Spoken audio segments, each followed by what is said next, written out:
Hey folks, Justin from Tackle Tactics. Today I'm going to give you 10 tips for fishing in the wind. We've had some windy conditions and I've still been getting stuck into some fish with friends and family, but I'm talking to a lot of people that aren't fishing because it's windy. Windy weather can actually be very productive fishing because it stirs up the water, oxygenates the water, stirs up food on the bottom, and it gives the fish cover. You know, they're less visible, the water's less clear, there's a ripple on top, it can create dirty water lines, all sorts of things that attract fish and fire the fish up to feed.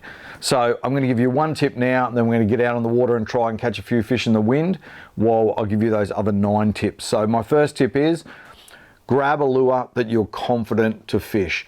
I know the SwimZ 2.5 inch from ZMan works. It's one of my go-to plastics. I know fish eat it, I know how to fish it, I know how to retrieve it, so I'm confident that I'm going to catch fish on this plastic. So that's why I'm selecting it for this session. I've also got it rigged on a 1/8 ounce 1.0 jig head, TT HeadlockZ Finesse UV, and we'll talk about that while we're out on the water. So that would be my first tip for you when fishing in the wind, would be to grab a soft plastic presentation that you're confident you'll catch on, and that's a great starting point rather than experimenting in those conditions that could be a little tougher than those glassy calm days. I also like to have a few rods rigged before I go out there so that I'm not bobbing around out on the water in the wind trying to rig. I've got a few rods rigged and ready to go. All right, that's tip 1. We've got our plastic that we know catches fish. Let's get out on the water and have a look at 9 other tips for catching fish in windy conditions. Fish on.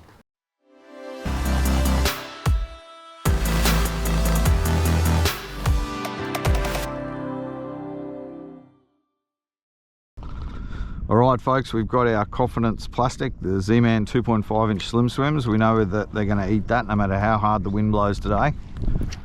Tip number 2, the early bird gets the worm, so try and get out nice and early. Not only is it a peak bite time, but I also find that around dawn, that first hour around dawn, hour or two, you can often have reduced wind. So I don't know the science behind it, but it'll often be less wind early.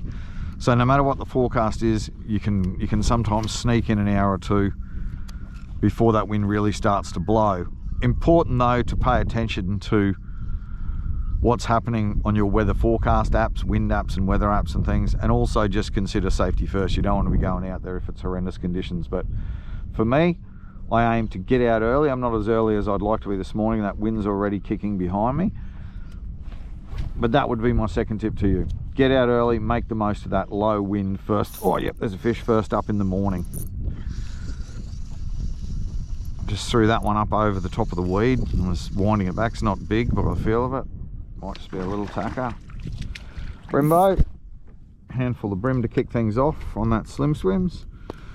1/8 ounce 1.0 HeadlockZ Finesse UV jig head in motor oil colour. Blood oil slimmy, so only a little tacker, but that gives me a bit of confidence. I know that wind's going to be howling later, so get out early, get those couple of bites early, get that confidence up, and then as the wind starts to blow, I'm happier to grind it out and work hard to get a few fish. So that would be tip number 2. Get out early, beat that wind first up in the morning. Tip number 3 is probably spoken about less than, you know, the tackle, the lures, the gear that we're using and all that sort of thing, but I think it's just as important, and that's clothing. So I just think if you're comfortable, then you're going to be more likely to be focusing on the fishing that you're doing and more likely to stay out on the water longer, give you more chance of catching fish. And you know, if you're comfortable on those windy days, you're more likely to just keep fishing hard. So for me, I always, because I've done a lot of kayak fishing, clothing's always been pretty important. But whether I'm fishing the beach, stand-up paddleboard, kayak, whatever it might be, I always select clothing that's appropriate to the conditions that I'm going to be fishing in. And it can protect you from a lot of different things. It can protect you from bugs, protect you from sun, wind, cold, all those different sorts of things that can impact you when you're out on the water. So for me, I generally run water shoes, sun to sea UV protection, long pants that keep me warm in the wind and also keep the sun off me.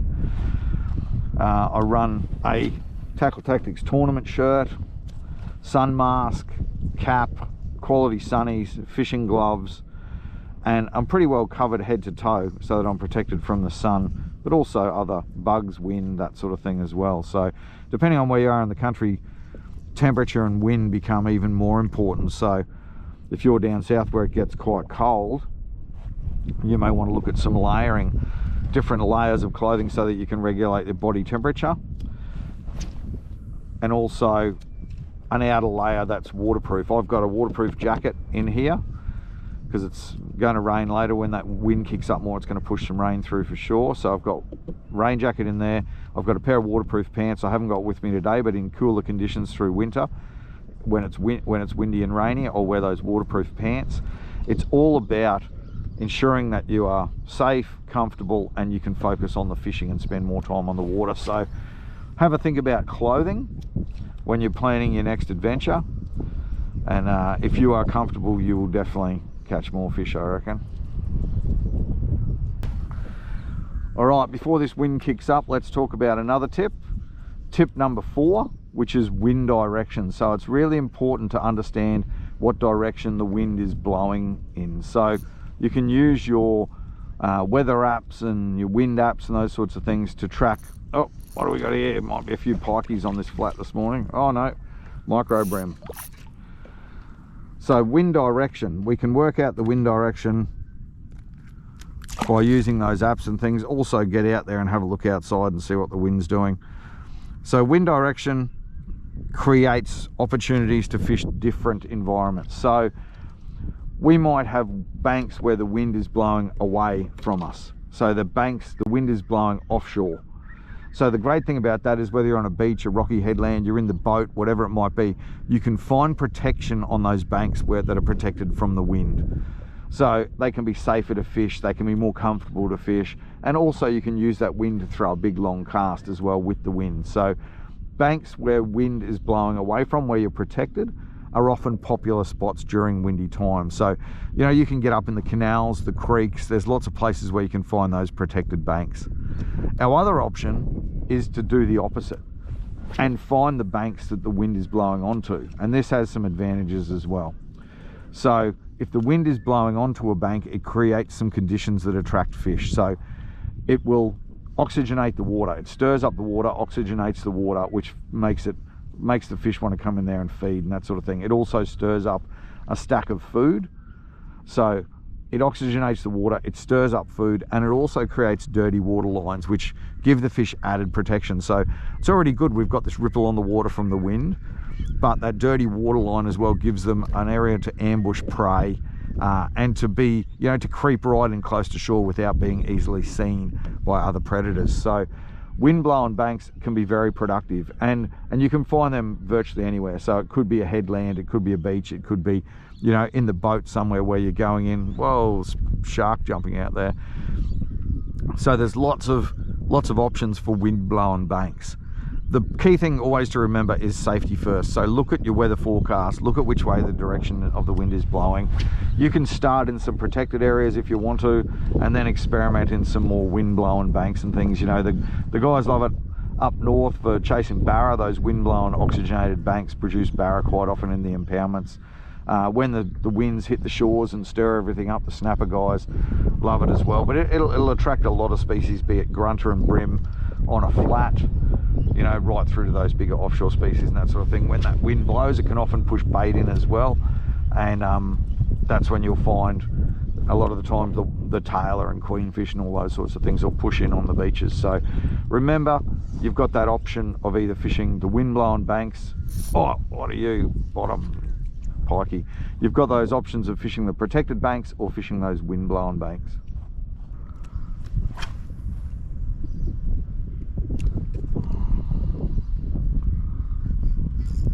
Yep, fish on. Changed up a little bit that time. I threw the bright orange head on the greasy prawn colour in the slim swims. Again, flicking up over the broken weed beds. Oh, feels like a reasonable brim.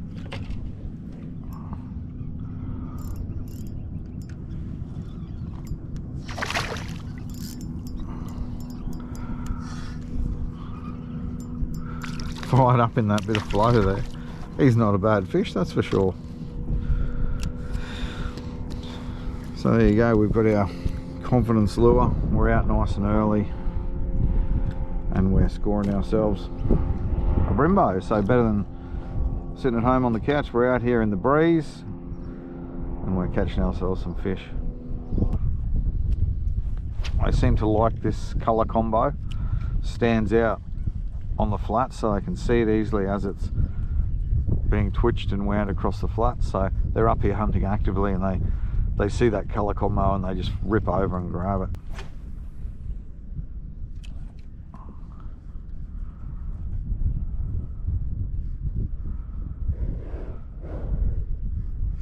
Oh yeah, there we go. Oh, what are you, yellowtail pike, are you? What are you, Brembo? No, Brembo. Not as big a fish. Oh. Certainly give me a bit of a stick on the light here. Another Brembo on that bright orange head.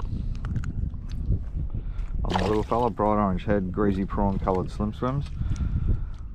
I'm basically just casting up into the flow a little here and bringing it back with the tide. And those brim are up here hunting actively, so they're all over that. Tip number 5, fish land-based. So even though you might be a boat fisher or a kayak fisher or whatever type of fishing you're into, land-based fishing is an excellent option. There's plenty of good water around, whether you're fishing ledges or wading flats or whatever you might be doing. It allows you to kind of nullify the wind a little bit because you're not worried about watercraft or anything like that. So again, safety first.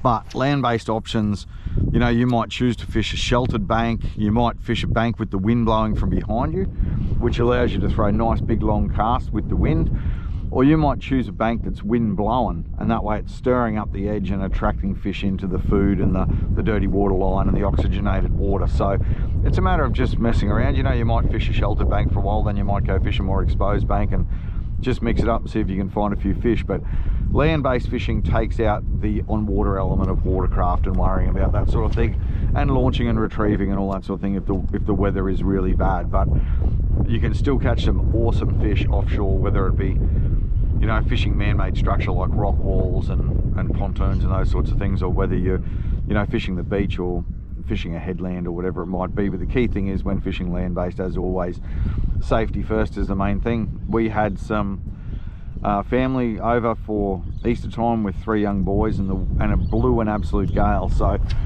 one day we had the wind belting in our face.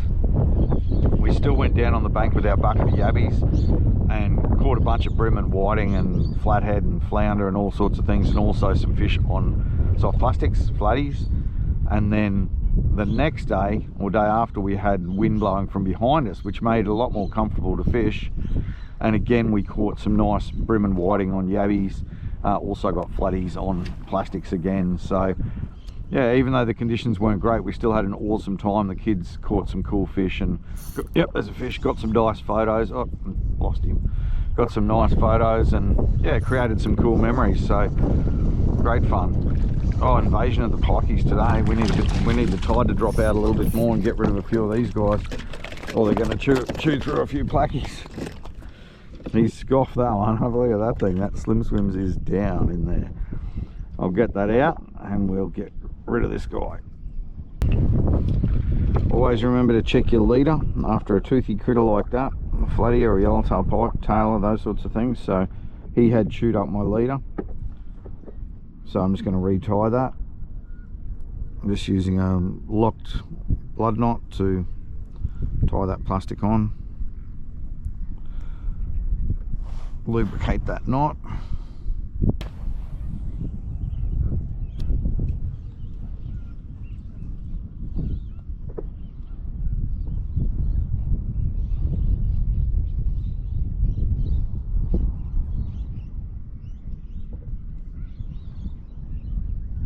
Yep, fish on.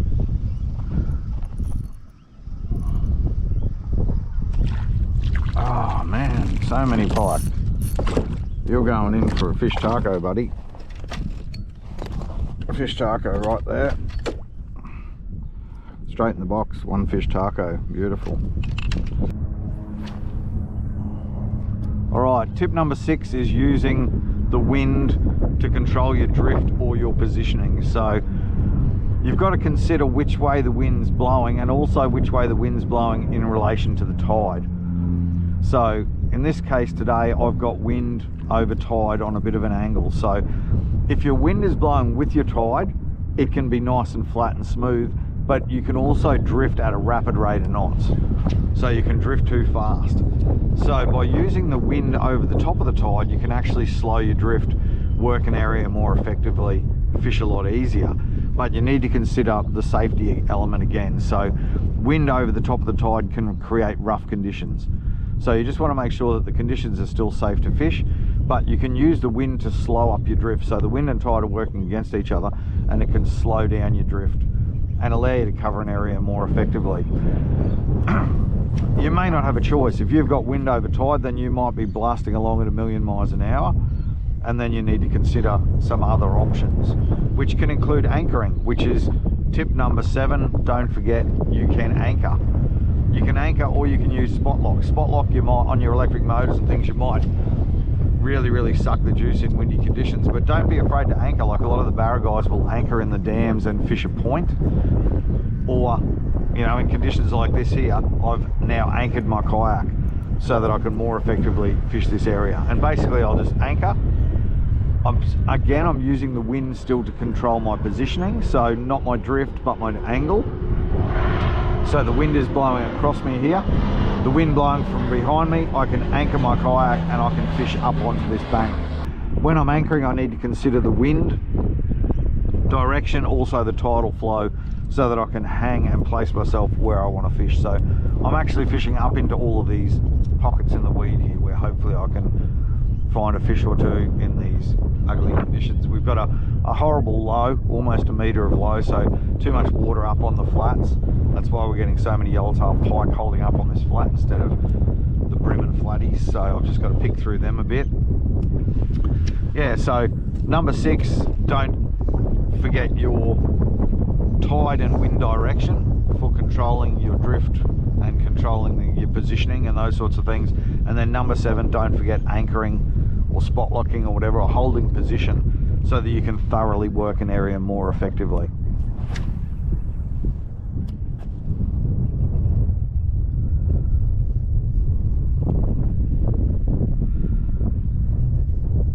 Even though it's blowing pretty strong today, oh, come on, buddy. Even though it's blowing pretty strong today, I can, where are you? Something little.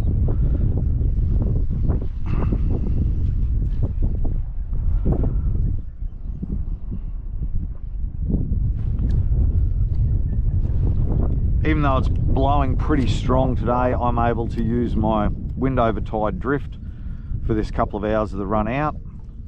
And I can also use my anchor to anchor, sit, hold position, and just grind away, pick away at the edge, and see if I can find myself a fish or two. Maybe we can get ourselves a flatty for dinner. Oh, what is that? Right on cue. That feels pretty solid. What are you, buddy? So there, I was just picking the pockets in the weed. You know, we've got that wind howling, so we really want to just pick away at it. Despite the wind, we can still hook ourselves a couple of fish. What are you? Big grunter, are you? That is a nice grunter for Sherry Lee for dinner. So there you go. Even though, oh, that is a good grunter. Good little estuary grunter for the area that we fish. That's a spotted, so no problem with him being legal. He's a nice fish. Oh, there you go. No wonder that bite was so subtle. These guys often have a nice subtle bite, followed by a blitzing run like that was. Oh, he's off the lure. So that's off the slimmy and that jighead. That is a good handful of grunter. Settle down, buddy. Got to watch his gill rakers either side of his gills there. We've got nice little blades there to give us a liven up. Well, there you go. She's blowing. We've anchored and we've caught ourselves that nice grunter. So that's a decent grunter. That'll be nice for a feed of fish, that guy. So Even though it's blowing, get out there, you can get stuck into a few. Alright, tip number 8 would be to change up your jig head weight until you find what works in the situation that you're fishing. So generally we'll adjust our jig head weight based on depth, current, casting distance required. Other variables can include, you know, your target species and the season, so where that target species may be in the water column, drift speed. There's a few different variables that may change our jig head weight. So when we're fishing in wind, there's a saying, go light to get the bite. So often we will try and rig our plastic as light as possible to get that bite. Just about to get rained on.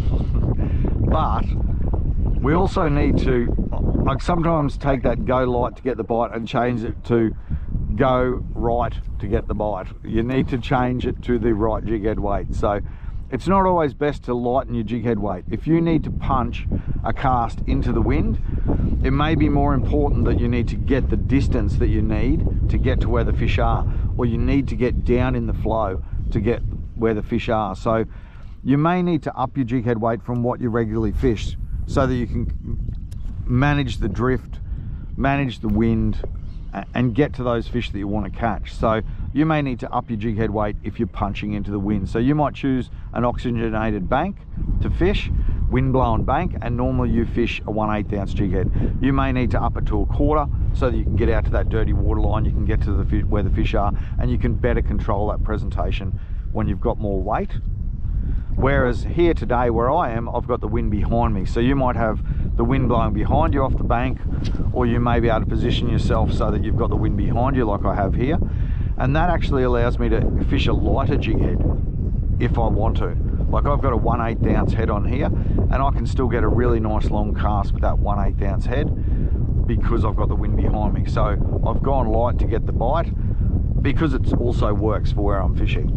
So I can get that long cast in. I can get plenty of casting distance with a 1/8 ounce head because I'm using that breeze to assist my cast. So just consider your jig head weight. I always recommend to people, like in this situation, fishing where I am here, I will often fish a 1/12, a 1/8, and a 1/4, depending on water depth, depending on wind, depending on current, and those sorts of things. It might be a big tide dropping to a really low tide, or like today, there's not much flow. It's a big high low tide. So just remember, if you go into an area where you think you might need a 1/4 ounce, it might pay to have a 1/8, a 1/4, and a 3/8. If you're going somewhere offshore in more flow, deeper water where you think you generally will use a half, you might take a 3/8, and you might take a 3/4 ounce or a 1 ounce as well. So whatever I think is going to be the ideal size jig head, I will generally have a jig head weight either side of it or thereabouts. And it can impact the bite. Like sometimes the fish will want the plastic dropping quicker and more aggressively, especially if there's a bit of flow. Sometimes if the conditions are really low flow, bright day, hard conditions, they might want that plastic falling slower than normal. So by having 3 different jig head weights in your kit, you can control your casting distance, you can control how quickly that plastic gets down in the current, and it just gives you a lot more options. So I would recommend, yeah, whatever you think your jig head weight's going to be that you need, grab one either side and you'll be pretty well sorted. So that's tip number 8, I think we're at. So that's regulating your jig head weight to suit the conditions that you're fishing. All right, clothing just became a little more important to me. The rain jacket is on, and that's what we were talking about being able to regulate our clothing to suit the conditions that we're fishing and that sort of thing, to control our protection from the sun, wind, rain, bugs, all those sorts of things. So I've got the jacket on and we can keep fishing. If I didn't have the jacket with me, I'd potentially be heading back to dodge getting wet. So I can keep fishing and hopefully find myself a couple more fish.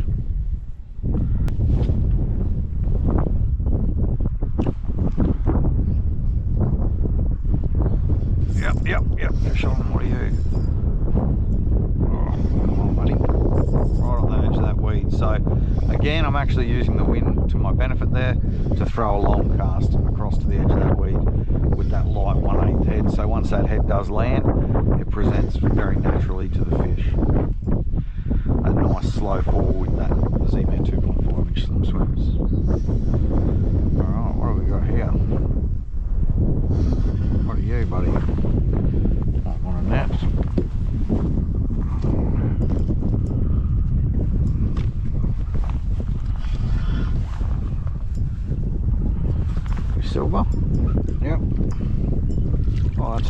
brim. I threw the beak in that time in this gross conditions, horrible wind and that sort of thing. I thought if this is blowing around a bit out there, then that brim will spot it, no problem, and he has. So that's the orange head with the greasy prawn coloured 2.5 inch slimmy. I don't know if you can see it with that sun coming across us, but I can see I'm in a bit of a sandy drain coming up to a weedy edge, and the fish will often, as the tide drops like it is now, the fish will patrol that weed edge on their way out of the drain, see if they can pick up a feed as they move out of the drain. With the big tide today, I'll probably fish, like it's a high-low, I'll probably fish up into the drain a bit further, because some fish won't even exit the drain, like, you know, the flatties might be right up in the drain if there is any flatties here today. And yeah, we'll just see if we can stir up a couple of fish. I've already had a fun session, a few pikeys, a few brim and a nice grunter. Yeah, if I was sitting at home on the couch, I wouldn't be catching those ones, so it's nice to get out here. It's actually a nice sunny day today, despite the occasional patchy shower and just that horrible wind to deal with. But we're working our way around the wind. We're using the wind where we can to benefit our fishing, and we're landing a few fish. All right, let's up our anchor and move up into some shallower water, because that is tip number 9, fishing the shallows. Let's move up into the shallow water and we'll talk a bit more about that. All right, tip number 9, don't forget the shallows when the wind is blowing. When the wind is blowing, the shallow water comes alive because of that oxygenation of the water, the stirring up of the bait, and also just that cover that's provided for the fish by the ripply water and that sort of thing. The fish, it's harder for the fish to see you. The fish feel much more secure and they get up in shallower water and they feed aggressively. So whether it's, you know, snapper fishing and you come right in around the headlands, or, you know, around rocky outcrops and that sort of thing where you come into that shallower water, or whether it's, you know, brim fishing where you move right up on the flats and right into the shallows around the mangroves, those fish will push up there. Even if you're bait fishing, you'll often find in the foul weather the whiting get right up in the shallow water where it's stirred up, and, you know, you can catch them in almost no water. So just remember, shallow water fishing options when the wind is blowing. I'm up in the shallows now. I'm probably in, you know, I love fishing the shallows anyway, but in this type of weather with this wind, I can fish even shallower and I can fish even closer to the structure, because the fish aren't as concerned about me being here. They don't really see me. So just remember, don't forget your shallow options when the wind is blowing. Also opens up a lot more land-based options as well with those shallow flats that you can wade and that sort of thing when you do have that wind providing cover for the fish, oxygenating the water and stirring up all that food on the flat. Here's the rains. Oh yeah, there we go, fish on. Oh, he drilled that. Basically just picking the sand pockets in amongst the weed. Just another Brembo, but another bent rod, a bit more drag. Fun times out on the water.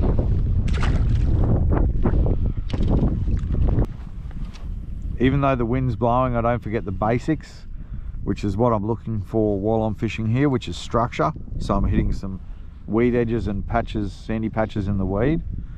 And I'm also looking for bait, and I'm also looking for fish movement. So just because it's blowing a gale off and on doesn't mean that I'm not forgetting the basics of, you know, why will the fish be in this area? They'll be here because there's structure. They'll be here because there's water flow, which is going to work with that structure to give them ambush points and areas to get out of the flow. And then also that bait that they're feeding on. So they're the key basics that I look for whenever I'm fishing, and we'll keep looking for those even though the conditions are windy. Oh, all right, I think I might have missed hooking this guy right up in the pocket. That was the brown one we were after. So he was right up in the break in the weed. Put that orange head on just to change it up. Very, very visible. Orange head with the greasy prawn colour and the slim swims. I'll put him on the grips so we don't knock him around. Gotcha. On the grips. Not a big fish. but that's the one we're after. We're out in the windy conditions. We've got our grunter, we've got our brim. Now we've got our flatfish as well, so that's brilliant. Flatty up in the weed, in the wind, just holding up in there. What are you? Are you dinner, buddy? You are dinner. So he's about 43 centimeters, so not a big flatty or anything like that, but you know, considering the horrible conditions that we're fishing in, you know, we've got our flatty as well. So we've got our brim, got our grunter, we've got our flatty that's on that bright orange head with that 2.5 inch greasy prawns, slim swims.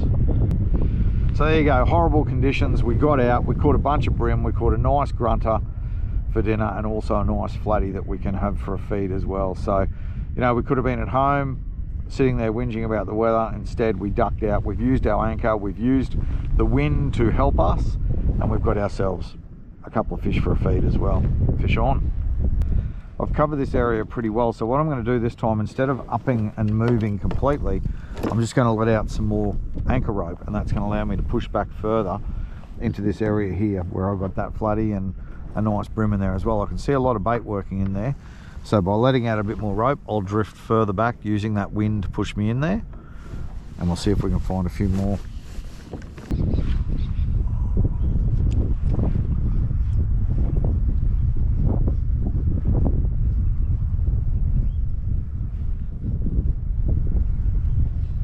Yep, oh yeah, beautiful, right up in that pocket. What are you, just a little fella? Cast right up over that weed and through a little pocket then. Yeah, Brimbo drilled it up in there. So he was hunting up over the weed. Nice handful of brim on that orange head. There you go. Good fun. Stripped a bit of drag. And that's what I was just saying earlier. He was right up actually in the weed. So there's some good areas just here where I can cast up into the broken weed. I've let out more anchor rope so that I've moved back further into a different sort of area. And I can work up over this weed, pick the pockets, and just roll over the top of all that structure. A lot of structure there. Alright, tip number 10, and the one that's often included in my tips, vids and articles, regardless of what the topic is scent up. Windy conditions, you often have less control of your plastic, less contact with your plastic, because either you're moving around or the line's moving around, or it's, you know, it's often the conditions aren't favorable to keeping control of that plastic and having as much contact as you would like. So by scenting up, adding scent to your plastic, you get the fish to bite more aggressively, they hold on longer, which gives you more time to set the hook, and they'll often really just eat that thing with gusto. So, you know, that ZMan elastic plastic feels real, looks real, loads of action. That last little thing in our favor could be the scent that we add to it. So that ProCure Super Gel, my favorite at the moment, Sardine, Pilchard, but you know, over time it's been bloody tuna, mullet, saltwater yabby nipper. I just change it up every now and then, but there are a few favorites of mine. But adding that scent can make all the difference. It's amazing how many times you'll be on a quiet bite, it's just not happening, and you'll scent up, think I haven't put scent on for a little while, put scent on, bang, you get a fish straight up. Or you might be getting short hits and taps, and it's really not, the fish aren't committing. You put the scent on, boom, and you yeah, you get stuck into those fish. So I've had enough guys fish with me that don't use scent, that have put ProCure on, and then that's it, they love it. So I have complete confidence in it in terms of increasing the number of fish that will bite the lure, and also getting them to hold on longer and hit more aggressively, so that I can more effectively set the hook. So that would be tip number 10 for fishing in the wind. You have less control of your positioning. You know, your drift might be quick, you have less contact potentially with your plastic, so adding scent is going to swing things in your favor a little bit. That could be the difference between, you know, hooking that fish of a lifetime or not hooking that fish of a lifetime. So yeah, scent up and slay them.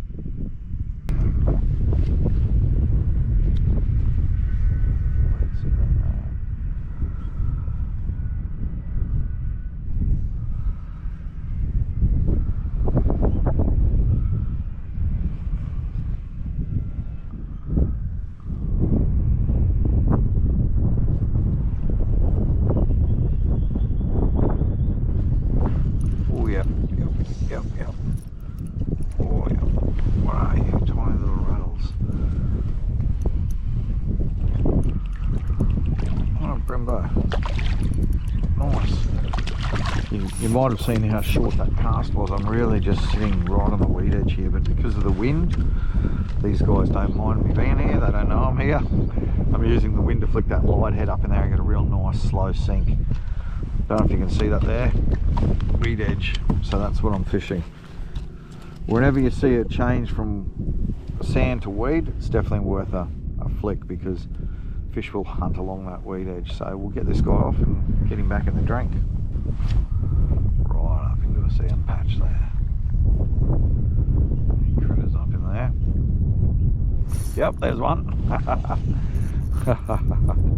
As soon as that landed, I just gave it a couple of twitches and then I paused. And the pause is to let it drop down right beside the weed. I don't want to move it too far away from that structure before I allow it to fall to the bottom. I want it to land right against the structure and down low on the bottom, so then I can hop it out from there. So that pause was brilliant. That pause allowed it to fall to the bottom, and then that's where the fish was, right up against the weed on the bottom. It doesn't want to come out from under the yak.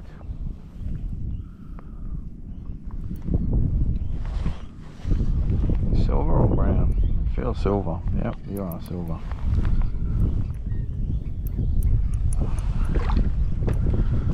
That's another solid brim boat. So they're not monsters, but they're, you know, 30 tippers, a bit over 30 tippers, so they're pretty solid brim. That's a nice handful of brim, maybe probably be a little bit bigger. 32 tipper. So he's a solid handful of fish on that Slim Swims and that 1/8 #1 TT HeadlockZ Finesse UV Jighead. So yeah, that's a nice brim in the windy conditions that I'm in. You know, a lot of times you might not come out and fish in this, but brim love that windy conditions, stirring up the food, stirring up the bottom, really fires them up. So okay folks, there we go. Not ideal conditions with that wind howling, but we did get out and we got stuck into a few fish. So we got some yellowtail pike, some brim, a grunter and a flatty as well. So not only did we get out and scratch that fishing itch, we also bent some rods and we got a couple in the box for a feed as well. So hopefully you find some tips in that video that help you get out and get stuck into a few fish when the wind is blowing. All the best with the fishing. Cheers.